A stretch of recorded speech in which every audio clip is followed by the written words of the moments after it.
संसार, नारी नहीं आता बेचारी। धन्यवाद।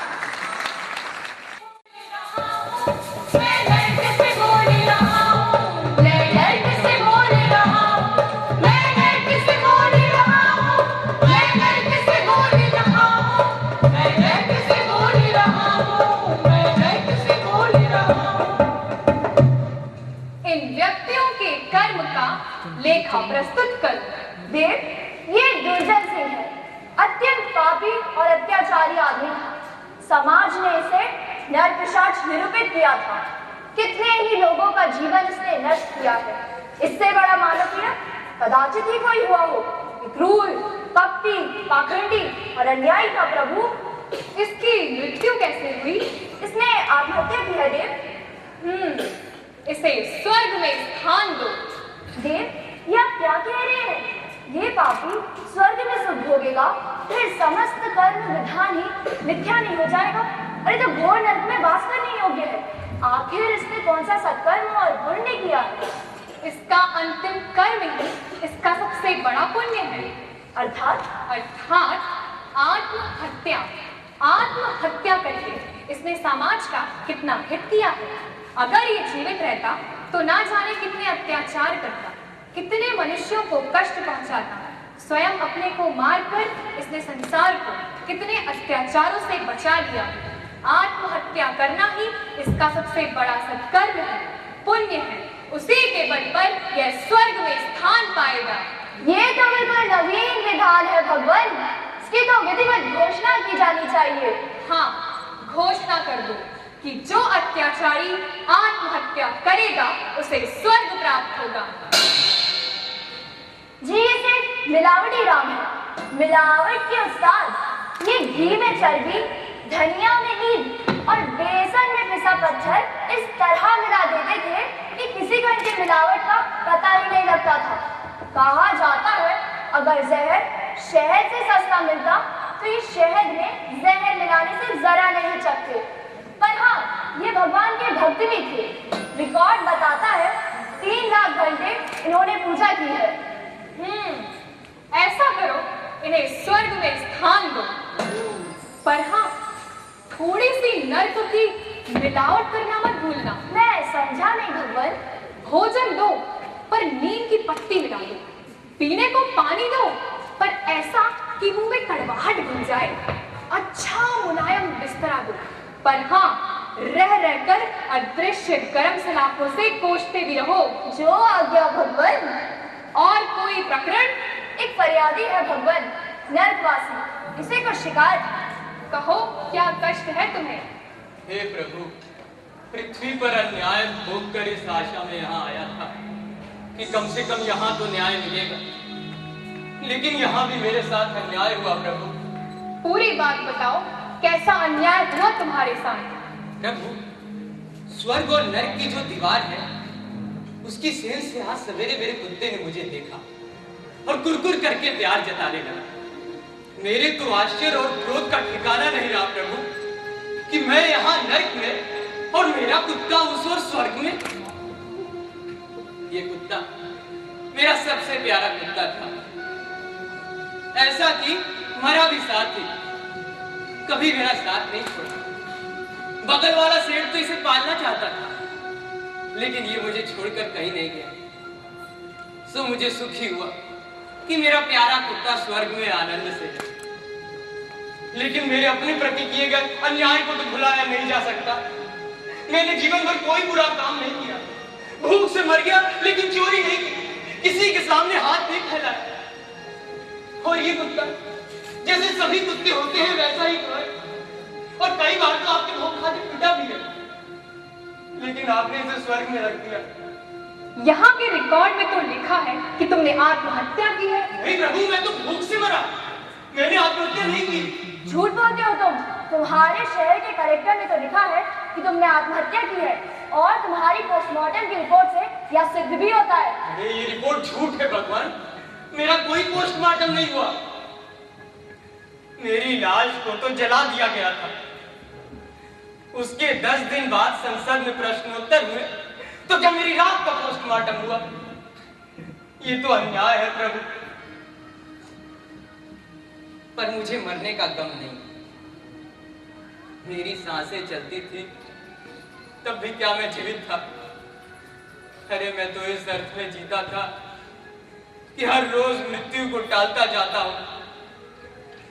वास्तव में तो जन्म के पश्चात एक क्षण तक के लिए जीवित रहा और दूसरे ही क्षण मेरी मृत्यु शुरू हो गई।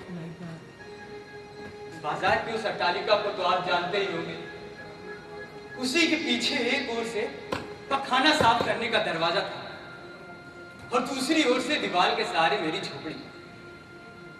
अट्टालिका का मालिक मेरी झोपड़ी तोड़वा कर वहां भी अपना पखाना बनवाना चाहता था। अगर मैं मर न गया होता तो एक गरीब आदमी की झोपड़ी पर एक भ्रष्ट अमीर के पखाने की विजय भी अपनी आंखों से देखता। उसी झोपड़ी में ही रहा। मेरे आसपास अन्न ही अन्न था। दीवार के उस पार से जो चूहे आते थे वो तो दिन प्रतिदिन मोटे होते जाते और 2 रोज तक तो वो इसलिए नहीं आए क्योंकि वो निकलने का मार्ग बनाते रहे। पर मैं फिर भी भूखा रहा, बेकार था। और अनाज बहुत महंगा। इससे तो मेरे लिए मौत सस्ती थी। आखिर मेरी मौत भी आई और जिस दिन आई उस दिन अट्टालिका के रईस के लड़के की शादी थी। सारा गांव जानता था कि उसके पास हजारों बोरे अन्न थे। पुलिस तो उसकी रक्षा भी करती थी। और उसी दिन से धीरे धीरे मौत ने काला पंजा बढ़ाना शुरू किया। मेरे पेट में हेठ आई, आंखें धुंधली पड़ी।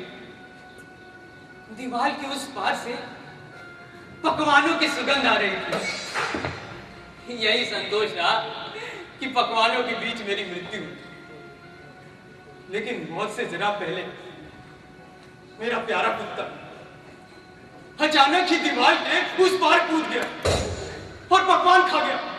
मालिक ने खींच कर एक डंडा मारा और वो कराता हुआ मेरे पास आगे पड़ गया। इधर मेरे पेट में आखिरी हेठ आई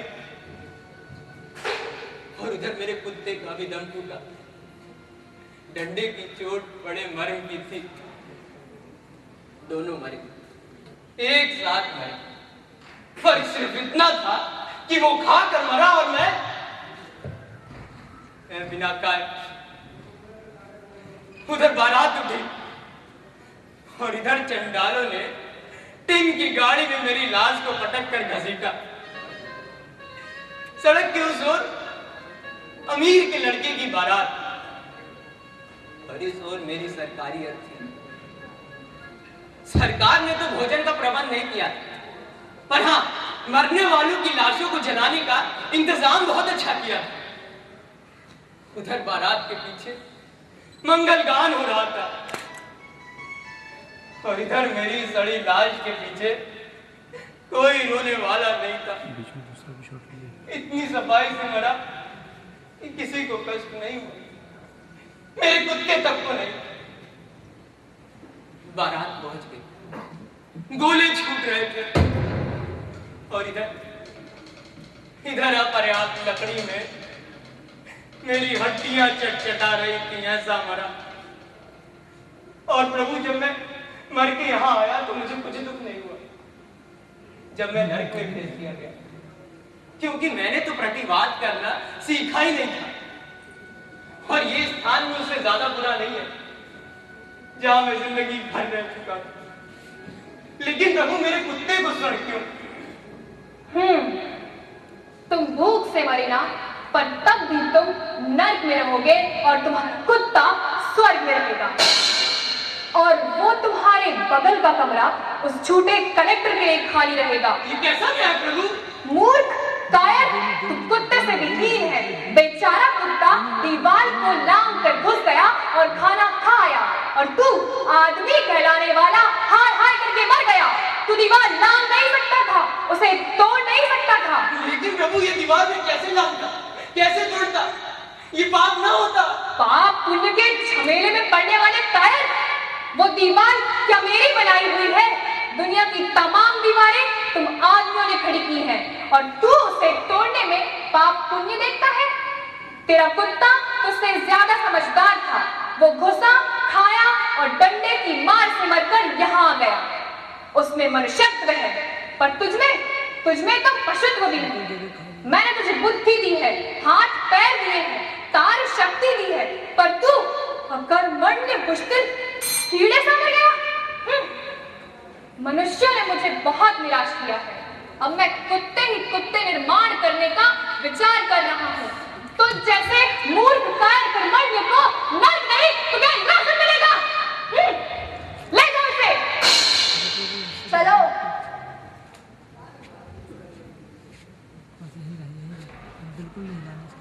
ऐ पत्थर पूजने वालों, तुम्हें एक जिंदा आदमी की बात सुनने का अभ्यास नहीं है, इसीलिए मैं मरकर बोल रहा हूं। जीवित अवस्था में तुम जिसकी ओर आंख उठा के नहीं देखते, उसकी सड़ी लाश के पीछे जुलूस बनाकर चलते हो। जीवन भर तुम जिससे नफरत करते आए, उसकी कब्र पर चिराग जलाने जाते हो। अरे मरते दम तक तुमने जिसे चुल्लू भर पानी नहीं पूजा, उसकी अस्थियां गंगा जी ले जाते हो। अरे तुम जीवन का तिरस्कार और मरण का सत्कार करते हो। इसीलिए मैं मरकर बोल रहा हूं, मैं नर्क से बोल रहा हूं, क्या है मेरे देशवासियों, मेरी तरह मौत न मरना, मेरे उस कुत्ते की तरह मरना, मेरे उस कुत्ते की तरह मरना, मेरे उस कुत्ते की तरह मरना। मैंने किसी को